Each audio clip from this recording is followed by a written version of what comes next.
Comment des balles à blanc ont-elles pu tuer une vedette d'Hollywood? Pourquoi le mystique guérisseur russe a-t-il été si difficile à assassiner? Comment la plus célèbre danseuse du monde s'est-elle effondrée sur la chaussée? Qu'est-ce qui a coûté la vie à ces trois célébrités?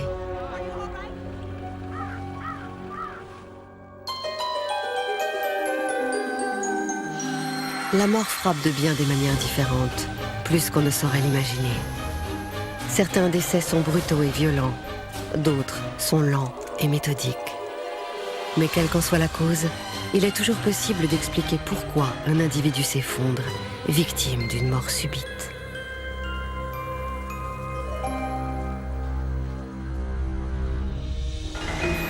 Wilmington, en Caroline du Nord, le 31 mars 1993. L'acteur Brandon Lee est un expert en arts martiaux. À 28 ans, il goûte enfin au succès. Il vient de signer un contrat pour une série de longs métrages avec la 20th Century Fox. Ça va? Qu'est-ce que tu en penses? C'est génial. Allons-y. Lee tient le rôle principal d'un film à gros budget, The Crow. Et il doit se montrer à la hauteur, puisqu'il n'est autre que le fils d'une légende des arts martiaux, Bruce Lee.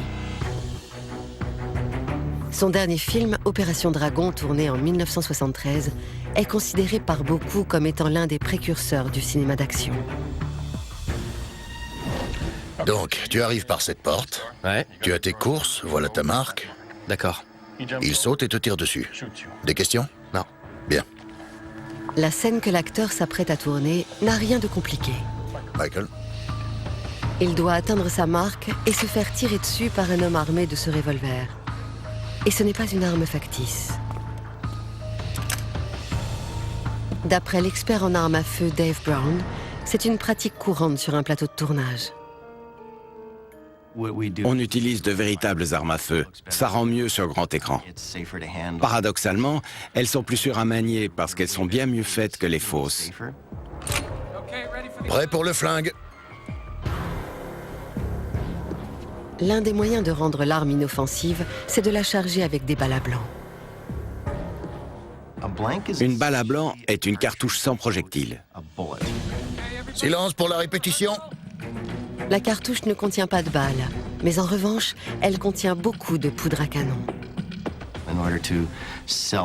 Pour que le public y croie, il faut qu'il y ait un gros flash au bout du canon. Donc il y a 2 fois plus de poudre que pour une balle réelle. Brandon arrive, d'accord? À ce moment-là, tu bondis du lit, il arrive à sa marque, toi à la tienne, tu tires, d'accord? Des questions? Non. Quand on appuie sur la détente, le percuteur frappe l'amorce, ce qui produit une étincelle et enflamme la poudre. Mais en l'absence de projectile, l'arme n'est pas dangereuse.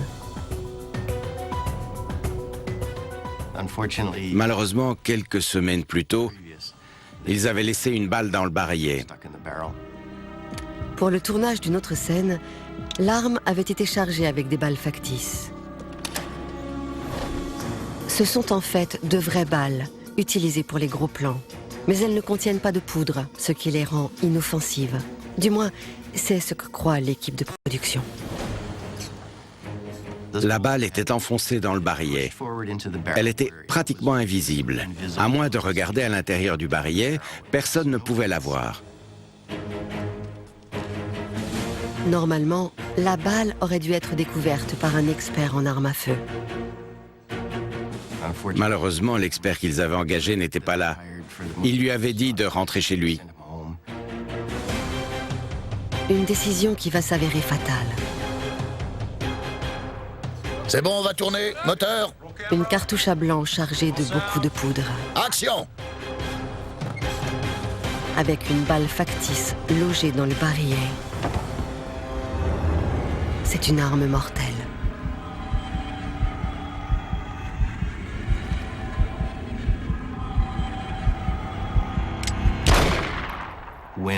Quand l'acteur a tiré, le percuteur a enflammé la poudre et les gaz chauds ont explosé dans le barillet. Il frappe la balle qui a été oubliée 2 semaines plus tôt et le projectile est éjecté du barillet.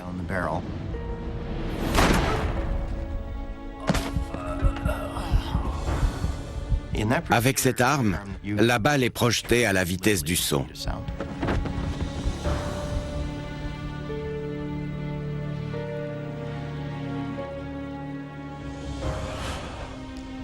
Coupé! Sur le plateau, l'équipe met quelques instants avant de comprendre ce qui vient de se passer. Il est blessé! Appelez les urgences! Oh mon Dieu! La balle perfore l'abdomen de Lee avant de se loger près de la colonne vertébrale. L'acteur est transporté d'urgence à l'hôpital, où les médecins l'opèrent immédiatement. Il n'a jamais repris conscience. Ils l'ont opéré pendant 10 heures, mais il est mort sur la table d'opération. Brandon Lee était un acteur à l'avenir prometteur. Malheureusement pour lui, le rideau est tombé sur une mort aussi subite qu'inhabituelle.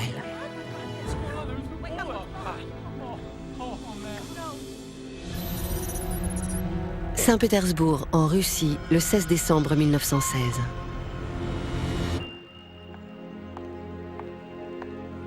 Grigory Efimovitch Raspoutine est un des plus puissants guérisseurs mystiques de Russie, où il est né au XIXe siècle. Son influence à la cour est telle qu'il est considéré par certains comme une menace. Et notamment par le prince Yusupov, membre de la famille impériale qui complote son assassinat. Il existe plusieurs théories sur la mort de Raspoutine. Le professeur Joseph Furman a longuement étudié l'une d'entre elles. Félix Yusupov et quelques autres monarchistes qui partageaient son opinion ont comploté pour attirer Raspoutine chez Yusupov, où ils allaient le tuer.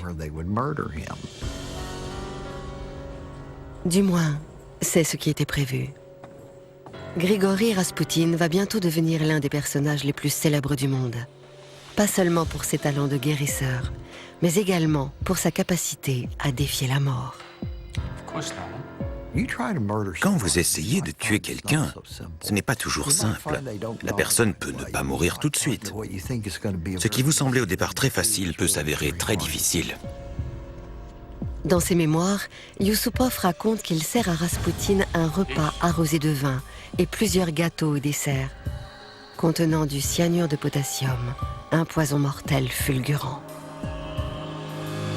Voici les explications du médecin légiste John Butt. Le cyanure est mortel parce que c'est un poison qui se répand dans tout le corps, au niveau cellulaire. Toutes les cellules sont touchées. Quand le cyanure pénètre dans l'organisme, il coupe rapidement l'oxygénation des cellules. Privées d'oxygène, les cellules meurent et l'organisme cesse de fonctionner. Vous perdez conscience et l'activité musculaire s'arrête. Aussitôt que les muscles cessent de fonctionner, le cœur s'arrête aussi. C'est mortel en quelques secondes. Mais sur Raspoutine, le poison ne fait aucun effet. Raspoutine dévore les pâtisseries à belles dents et rien ne se passe. Le docteur Butt pense savoir pourquoi. Soit il n'en a pas ingéré, soit le produit était si vieux que le sel de potassium avait perdu son efficacité. Personne ne sait pourquoi le poison n'a pas tué Raspoutine. Quelle qu'en soit la raison, l'échec de cette tentative rend Yusupov fou de rage. Yusupov est devenu hystérique et il a dit « Je vais la battre ». Il se lève, prend son pistolet automatique Browning dans son bureau.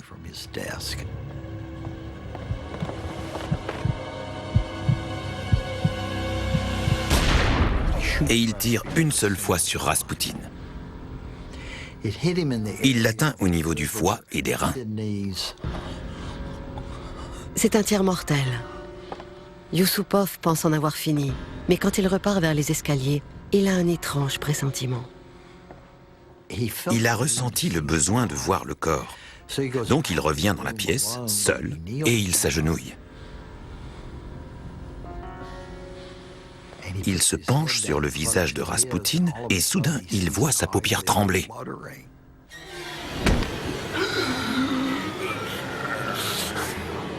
Rasputin est vivant. La situation a beau être inhabituelle, elle est tout à fait possible. Les blessures de ce genre ne sont pas forcément mortelles instantanément. La balle qu'il a reçue dans le tronc n'a pas atteint le cœur.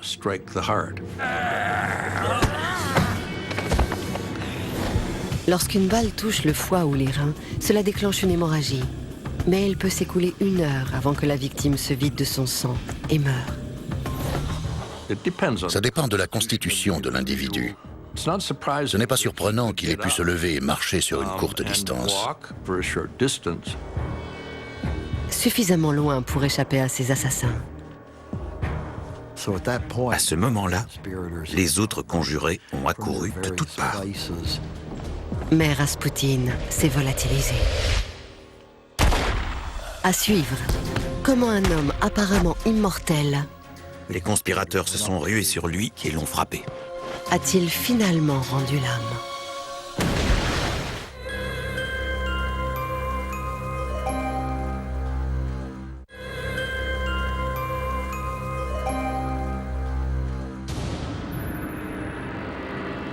Le prince Yusupov et ses complices ont fomenté l'assassinat du guérisseur mystique, Rasputin. Ils en sont à leur 2e tentative. Et c'est encore un échec. Malgré une blessure par balle dans le ventre, Rasputin a réussi à s'enfuir de la maison et se retrouve dans le jardin. Tant que son cœur est capable de pomper le sang, son activité cérébrale est intacte. Et cette activité cérébrale lui sert de moteur, alimentée par la sécrétion d'adrénaline durant la bagarre. Grâce à l'adrénaline, le cœur de Rasputin pompe le sang plus rapidement, ce qui augmente considérablement le taux d'oxygène, c'est-à-dire le carburant pour les muscles. Rasputin se dirige vers le portail et la liberté. Purichkevitch lui tire 2 fois dessus et le rate. Ensuite, il raconte qu'il a concentré toutes les forces de son corps dans sa main gauche en serrant le poing. Puis il a visé avec la main droite et a tiré une 3e fois. La balle a touché Rasputin dans le dos, ce qui l'a sans doute fait se retourner. Et la 4e balle l'a atteint en plein front.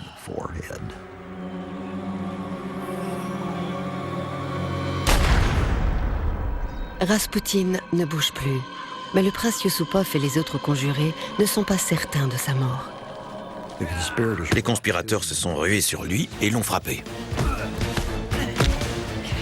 Après avoir reçu une balle dans le dos et dans la tête, et après un passage à tabac, Rasputin gît inerte.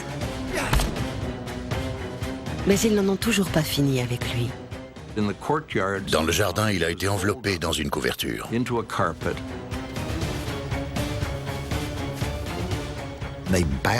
Ils l'ont ficelé avec des cordes. Ils avaient repéré un endroit au bord de la rivière Neva. Ils jettent le corps de Rasputin dans ce qu'ils pensent être sa dernière demeure.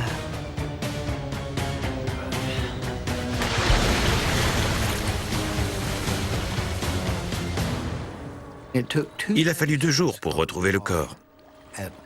Il a été découvert à 14 h le 19 décembre 1916.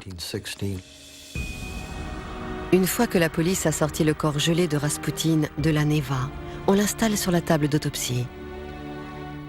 Le corps a mis 1 journée à décongeler. Le rapport d'autopsie ne mentionne pas de poison dans l'estomac de Rasputin. Il n'est pas mort empoisonné. D'après l'autopsie, le premier coup de feu aurait été fatal en 20 minutes. Mais selon le médecin légiste, ce sont les 3e et 4e balles, tirées par Purichkevitch, qui ont causé la mort. La mort peut toujours être retardée, mais même le plus puissant des guérisseurs ne peut la défier lorsqu'elle survient de manière aussi subite qu'inhabituelle.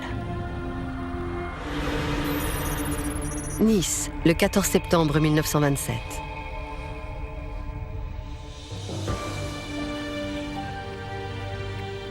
Isadora Duncan est l'une des plus grandes danseuses du XXe siècle. Elle s'est produite devant des rois et des reines et a révolutionné la pratique de la danse. Certains estiment que c'est elle qui a inventé la danse moderne. Isadora! Ce jour-là, Isadora quitte une réception chez des amis pour rejoindre un jeune garagiste, Benoît Falcetto.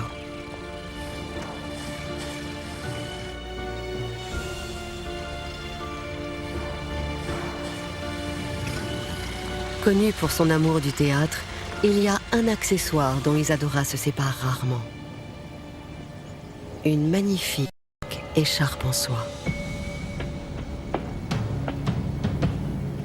C'est une des étoffes les plus raffinées que l'on peut trouver en ce début du XXe siècle. Elle a été minutieusement étudiée par le biologiste moléculaire Randy Lewis. C'est une construction moléculaire très bien organisée. Ça empêche l'air de passer. Aucune autre fibre ne peut faire ce que la soie peut faire. La soie provient de vers à soie. Ces chenilles sécrètent de minuscules filaments de soie qui sortent par des petits trous dans les mâchoires et dont elles se servent pour tisser leur cocon de manière complexe. Certaines parties de leur cocon ressemblent à des Legos. Si vous assemblez 2 ou 3 Legos et si vous tirez sur les extrémités, vous ne pouvez plus les séparer. Ce tissage serré donne à l'étoffe un aspect soyeux et brillant. C'est l'une des raisons pour lesquelles Isadora adore ses écharpes en soie. C'est aussi ce qui en fait l'un des matériaux les plus solides du monde. C'est 3 ou 4 fois plus solide que le Kevlar et 10 fois plus que l'acier. Avec une corde en soie de 2,5 cm d'épaisseur, vous arrêtez un 747 en train d'atterrir.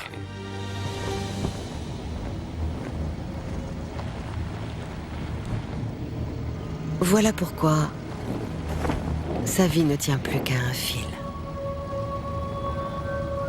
Une fois l'écharpe enroulée autour de son cou, il y avait très peu de chances qu'elle se déchire. L'écharpe la serre tellement fort qu'Isadora est éjectée de la voiture. Le docteur Andrew Baker, spécialiste en traumatologie du cerveau, nous explique pourquoi. La force dépend de la quantité de mouvement. Si une écharpe est solidement attachée à la voiture et s'il y a suffisamment de force pour soulever la personne, la somme du poids et de la vitesse donne une grande quantité de mouvement. Isadora est projetée sur la chaussée avant que Falcetto ait le temps de freiner. Avec un tel traumatisme crânien, elle a peu de chances de s'en sortir. Quand le cerveau subit un choc pareil, c'est parce que le crâne s'arrête.